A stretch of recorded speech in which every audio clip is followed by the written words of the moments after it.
Well, we go to the Chucks now, where after setting the standard in night number 1, Roger Moore was ready to pull off another rapid run. But before he could strut his stuff in heat number 8 last night, Jamie Labicane gave the crowd a suspenseful show that ended with an impressive display of sportsmanship. Now keep your eye, folks, on barrel number 2. Quiet on the set.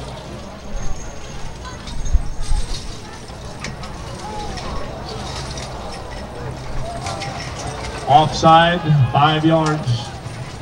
Well, after horses and either of him jump, jab, and wail, Labicane's false start goes from bad to worse. On his way out of the figure 8 to reset, the pole on his wagon snaps, leaving him stranded. Labicane goes into panic mode, but the riders and drivers around him begin Operation New Wagon. The rules say Jamie has just 12 minutes to unhook and rehook his lead team. Grant Priest is the knight in shining armor.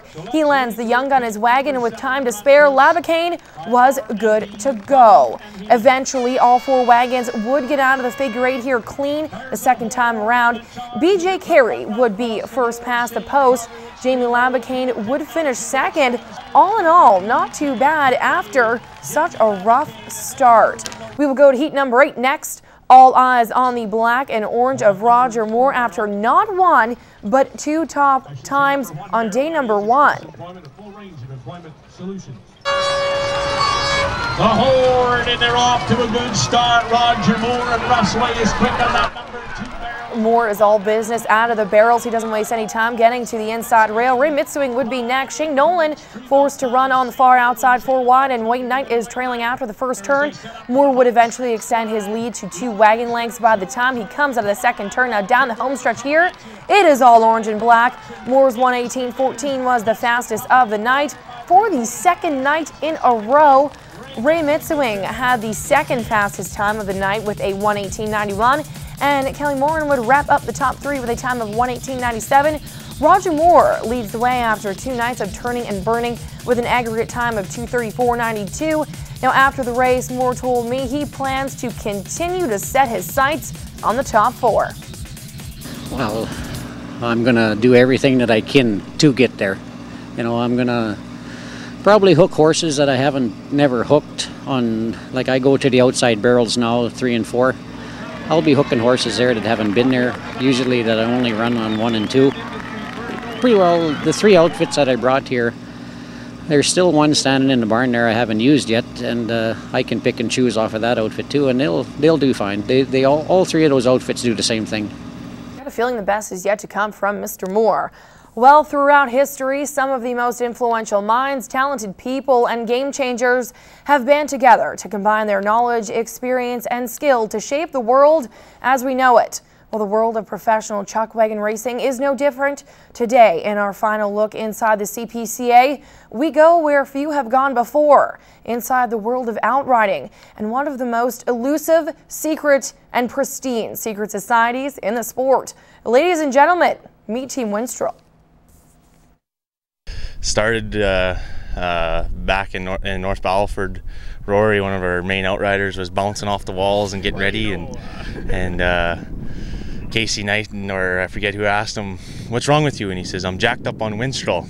With the racing season coming to a close, the team is reaching their peak. A BBM group, t-shirts, and their own slogan, Sick Beauty. But reaching that status isn't easy. You gotta be a sick beauty. That's the main. If you don't know what sick beauty is, then you can't be part of Team Winstrel. You gotta be pretty awesome to be a sick beauty. You know, you gotta be good at everything. As the CPCA finals come to a close, the society's secret is leaking. Every once in a while you can hear it in the infield, Team Winstrel, yeah buddy. Some members are starting to feel the pressure of maintaining appearances. Well, you know, it means the world, eh? I was handpicked by the team, and you know, it's important to the whole group that everybody just gives 110% out there. So we're all having a good time, and hopefully I live up to the name. This self-proclaimed tight-knit group will leave a lasting impression on the sport, but when it comes to the future of their society, opinions vary. I hope this is it. It ends at the t-shirts, hopefully. I think it can only go up from here. We're thinking about getting like nothing really after this, just the t-shirts. Just like to say Team Winstraw is looking for sponsors. Inside the CPCA, the view from the barns, the wagon box, and from the track. Ignite your adrenaline. Well, the only thing missing from this next story is Aaron Streck and his Western Ensemble. As you know by now, CPCA week is in full swing, and this afternoon a fashion show was held with 10 women and 5 outriders strutting their stuff on the catwalk for a worthwhile cause. Oh, we were all pretty nervous, but we had some fun with it.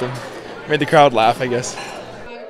Spectators for tonight's races are encouraged to wear pink in support of breast cancer.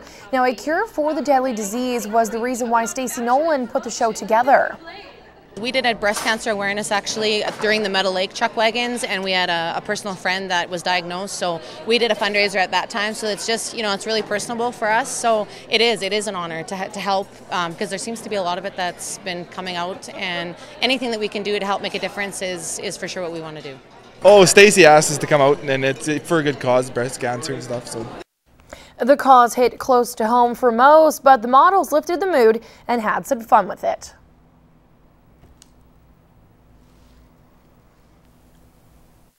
Black leather purse. It's got a sharp little silver buckle on there. Oops. Well, I guess our clothes were pretty tight fitting tonight, so we had to make some altercations. Well, Jamie was like, you put me in all this rain gear, and I'm like, you're the guy, Jamie, like you're the guy that can make the act, and he did an awesome job. The ladies loved him, and like I said, the guys that I picked, they were awesome. They put out the show, and that's what we needed, so it was awesome. I had lots of fun, laughed lots. Now 10% of whatever was sold today will be going towards breast cancer research. I had a great time emceeing the event, lending my voice and limited Western fashion knowledge to the cause. Well, there is still plenty of turning and burning left at the CPCA finals, with only 2 of the 5 nights in the books, but time is running out for Aaron Streck, who is still trying to be the best cowboy he can be. Streck has most of his ensemble picked and ready to go, but he is still missing one key piece to top it all off. So I have my boots, my jeans, of course my belt, and a shirt. Last but not least, it's time to pick out a hat. Just by what you're wearing and the fact that you like brown a lot better than the other colors, I would say we'd probably go for a brown hat with you, but we can always try on the other colors just to see which ones you like. Brown would match my getup perfectly. Oh wow, it's like a glove. There's a few different styles. There's your more traditional style, like most of the ones are up here, and then we do carry a couple what we call flat tops, which is what I'm wearing. That it's just a different style of a hat. Taking a size small narrowed down my options in shirts, but having a small noggin didn't affect my selection of lids. It also should be snug enough that if you go out in the wind it doesn't blow off on you. It would be the biggest thing in a fit. Other than that, it's just which one feels more comfortable and fits you the best. Oh wow, you can tell it's $400 hat just by putting it on. Whew, too rich for my blood, plus it's black. I'll stick with all brown. My bucket caps off my Western look. After being convinced to pose with a couple celebs, it was time to hit the dusty trail and walk off into the sunset. Aaron Streck, Newcap Sports.